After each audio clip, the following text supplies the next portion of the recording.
ay rated SPG. Striktong patnubay at gabay ng magulang ang kailangan. Maaaring may masiselang tema, lengguwahe, karahasan, sexual, horror o droga na hindi angkop sa mga bata.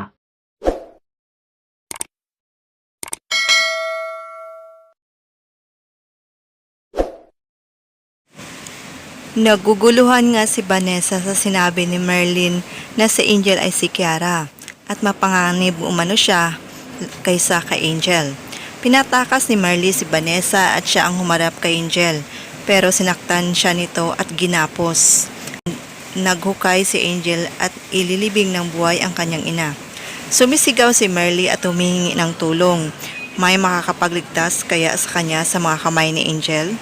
Samantala, dumulog sa kapulisan si Marco para ipablatter ang pagkawala ng kanyang asawa na si Vanessa. Sinabi ni Vanessa kay Lorraine na si Angel ay si Kiara. Hindi umano siya ang kanyang kapatid, kaya panibagong paghahanap na naman ang kanilang gagawin. Lahat ng yan dito lang sa Buhay sa Dugo. Maraming salamat po sa inyong panonood. God bless!